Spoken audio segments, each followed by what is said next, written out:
Supreme court ने शुक्रवार को एक महत्वपूर्ण फैसला सुनाया है। कोर्ट ने कहा है कि देश भर के स्कूल, कॉलेज, अस्पताल, बस स्टैंड, रेलवे स्टेशन और खेल परिसर जैसे संवेदनशील इलाकों को पूरी तरह सुरक्षित किया जाए और इन जगहों पर आवारा कुत्तों का प्रवेश रोका जाए। इसके लिए संस्थानों में बाड़ लगाने के निर्देश दिए गए हैं। कोर्ट ने साफ कहा है कि जहां से कुत्ते पकड़े जाएंगे उन्हें उन्हीं स्थान पर वापस नहीं छोड़ा जाएगा। उन्हें शेल्टर होम में रखा जाएगा ताकि बार बार सामने आ रही डॉग बाइट घटनाओं पर रोक लग सके। सुप्रीम कोर्ट ने यह भी माना कि ऐसे मामले सिर्फ प्रशासनिक लापरवाही नहीं बल्कि पूरे सिस्टम की विफलता दिखाते हैं।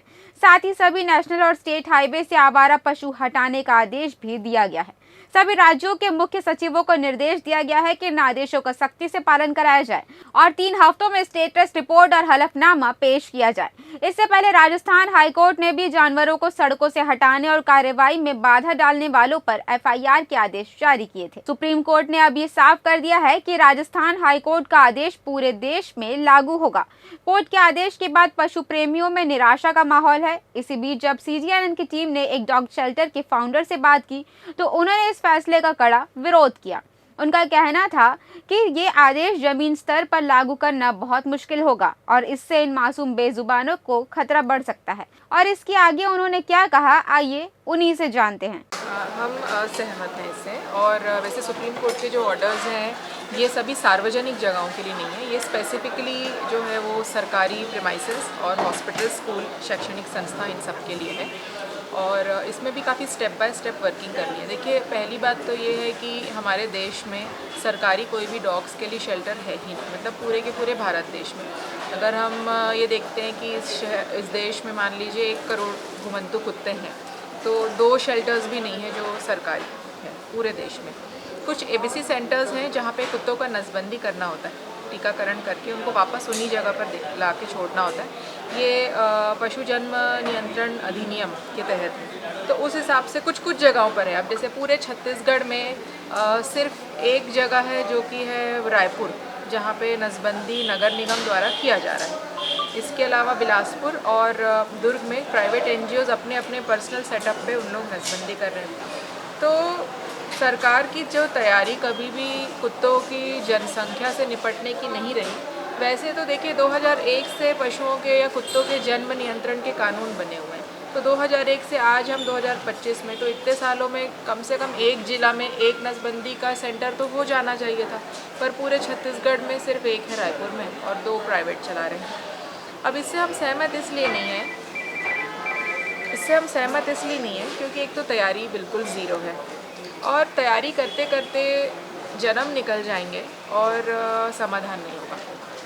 सुप्रीम कोर्ट ने ये तो ज़रूर कहा है कि कुत्तों को शैक्षणिक संस्था, अस्पतालों के पास से हटाकर उन्हें नसबंदी कर शेल्टर हाउस में रखा जाए। लेकिन अब जब वहाँ पर वैक्यूम क्रिएट होगा, मतलब वहाँ पर खाली हो जाएगी जगह, तो दूसरे कुत्ते आ जाएंगे, तो उसको वो नहीं रोक सकते। अब आप देखिए कि जितने भी हॉस्पिटल्स हैं या ये सारे इंस्टीट्यूट्स हैं, वहाँ पर बाउंड्री वॉल करने के लिए कहा गया है। बाउंड्री वॉल का जो खर्चा है वो सुप्रीम कोर्ट के द्वारा नहीं दिया जाएगा, वो उनको खुद से करना है। अब कोई भी एक मकान में बाउंड्री वॉल बनाना सबसे खर्चीला काम होता है। तो सडनली सुप्रीम कोर्ट के आदेश कुछ आ जाएं और अपना बजट, हर किसी का अपना अपना एक एक्सपेंस का बजट होता है, वो छोड़कर कुत्तों से रोक लगाने के लिए फेंसिंग किया जाए या फिर उससे कुछ हासिल होना है नहीं। अब सुप्रीम कोर्ट के ऑर्डर्स हैं कि कुत्तों को हटाना है, लेकिन उनके साथ क्रूरता करना है, ये सुप्रीम कोर्ट ने नहीं कहा है। इसीलिए पशु क्रूरता अधिनियम अभी भी वैलिड है, जिसमें एक कुत्ते को मारने के लिए अपराध दर्ज हो सकते हैं। जी मैडम, मैं ये जानना चाहूँगी आपसे, जैसे कि कि आपने बताया कि शेल्टर्स है ही नहीं। अगर मान लीजिए शेल्टर्स बन भी जाते हैं तो क्या आपको लगता है कि वहाँ पर कुत्तों की जो देखभाल है वो उस तरीके से हो पाएगी जिस तरीके से नहीं, स्वभाव मतलब संभव ही नहीं है, क्योंकि कुत्तों का स्वभाव ही नहीं है कि वो शेल्टर्स में रहें। देखिए, हम एक शेल्टर चलाते हैं जहाँ पर 250 के आसपास कुत्ते हैं और हर महीने 100 कुत्ते नए आ जाते हैं। ये सब बीमार घायल है, इसलिए ये रह लेते हैं। जो स्वस्थ है वो तो बिल्कुल नहीं रहेगा, क्योंकि उनका ये स्वभाव नहीं है। गाय जो है वो झुंड में रह जाती हैं, कुत्तों का अपना अपना इलाका होता है। तो हम क्या, जो सड़क पे चैन से था, जिसकी नसबंदी हो गई, सो रहा है, पड़ा हुआ है, अब वो शेल्टर पे डाल के हम उसे आक्रामक कर दें, वो तो एक दूसरे को मार डालेंगे। और दूसरी सबसे बड़ी समस्या है हमारे देश में इतने तो स्टाफ ही नहीं है जो कुत्तों के काम में आए। हमारे देश में तो इतने डॉक्टर्स भी नहीं हैं जिनको नसबंदी आती है करनी। बहुत सारे वेटनरी डॉक्टर्स हैं लेकिन उनकी शिक्षा या फिर उनकी जो स्किल्स हैं वो बड़े जानवरों में है, जैसे गाय, बकरी, बैल, ये सब में, और कुत्तों में बड़ा कम है। रायपुर में ही आप देखिए कि नगर निगम के द्वारा जो नसबंदी अभियान चलाया जाता है उसमें सिर्फ 2 डॉक्टर्स हैं। वो 2 के 3 डॉक्टर्स भी नहीं हुए, आज उनको नसबंदी करते 10 साल हो गए हैं। और हम तो राजधानी की बात कर रहे हैं, अभी हम छोटे ज़िले में तो जा ही नहीं रहे, जैसे जशपुर है, अंबिकापुर, हम यहाँ सब भी नहीं जा रहे जहाँ कुछ भी नहीं है। तो इन अस्पतालों में नसबंदी तो स्वाभाविक मतलब हो ही नहीं पा रही है क्योंकि उनको शिक्षण ही प्रदान नहीं किया गया है, उनको स्किल्स ही नहीं दी गई है। तो चलिए क्योंकि हम देखो हम डॉग लवर हैं, या फिर मान लीजिए हम डॉग लवर नहीं भी हैं, अगर हम एक इंसान भी हम ये सोचते हैं कि सड़क किसी का घर नहीं है, तो उसके लिए जो तैयारी है वो पहले ही सुप्रीम कोर्ट ने देखिए कई प्रकार के ऑर्डर्स कुत्तों के व्यवस्थाओं के लिए पारित किए हुए हैं। जैसे कि ये जो नसबंदी है, दूसरा ये है कि कोई भी SPCS का गठन है जो कि कलेक्टर, हर एक ज़िले के कलेक्टर द्वारा होता है, जिसमें कोई भी ऐसा कुत्ता जो ज़ख्मी घायल है उनका रेस्क्यू करना, या फिर कहीं कोई जानवरों को प्रताड़ना कर रहा है उसके लिए काम करना वगैरह वगैरह। लेकिन कभी भी किसी भी ज़िले में, मतलब ये बहुत शर्म की बात है बोलने की, पूरे के पूरे देश में कहीं भी SPCS की वर्किंग होती ही नहीं है। और नतीजा क्या होता है? कुत्ते सड़क पे। अन्य भी जीव हैं जो तड़प रहे हैं, परेशान हो रहे हैं। जैसे कि अभी कोई त्यौहार आएगा, मांझा बैन है लेकिन मांझा बिकेगा, कहीं पे स्लॉटर बैन है लेकिन हम देखेंगे रोड में जानवर कट रहे हैं, उनको पास में कोई लाइसेंस नहीं है। जिन दुकानों में पशुओं को, कुत्तों को, पक्षियों को बेचने के लाइसेंस नहीं है, उनको वो बेच रहे हैं और उनका ध्यान वहाँ नहीं है। तो हमारा जो ये अप्रोच है जो सुप्रीम कोर्ट ने दिया हुआ है, क्या उन्हें लगता है कि इससे डॉग बाइट नहीं होंगे?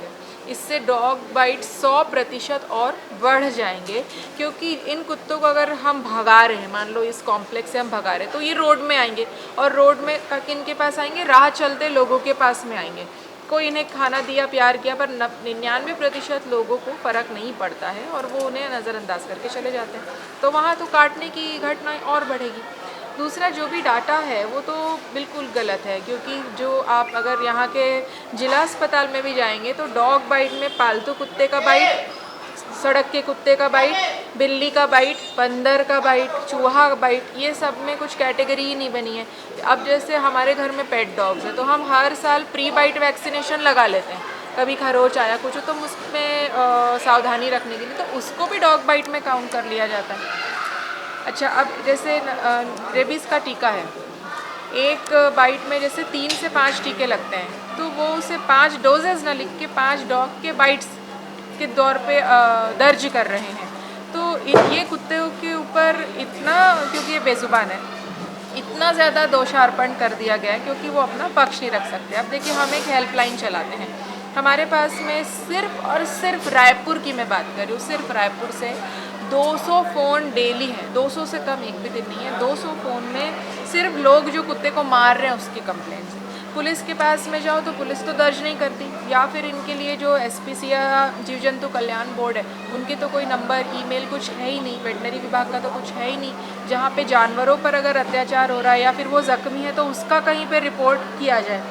तो अब हमारी क्योंकि प्राइवेट संस्था है तो हमारा डेटा फिर इनके पास में कुछ वैलिड नहीं होता। तो अभी देश भर में प्रोटेस्ट हो रहे हैं इसलिए, ताकि जो एक्चुअल में जानवरों को मारा गया है या मार रहे हैं, या सोसाइटी से भगाने की जो लेटर्स आते हैं, या शैक्षणिक संस्था से कि यहाँ से हटाओ, रिलोकेट कर दो, पिल्ले हुए हैं उनको बोरा में भर के फेंक दो, इन सबको रिकॉर्ड करके अभी जो 8 हफ्ते बाद में सुप्रीम कोर्ट के पास में दोबारा जब ये केस जाएगा तो ये दूसरे पक्ष की ओर से ये सारा डेटा जाएगा, जिससे कि इसका सही जो है निराकरण किया जा सके। एक बात बताइए कि इस देश में कौन परेशान नहीं है, और हर चीज़ से हम परेशान हैं। जैसे कि मेरे घर के सामने एक सड़क है जो कि कभी बनती ही नहीं है, जो नाली है वो कभी रिपेयर ही नहीं होती। तो मैंने कभी कभी कंप्लेन की, कभी मीडिया वाले हैं मैंने बताया, और एक समय के बाद में मैं थक हार के त्रस्त हो गई कि भाई इस समस्या का समाधान नहीं हो सकता करके छुटकारा पा लिया। अब मान लो कोई अच्छा नेता आया, पार्षद आया, उसने कुछ किया तो किया।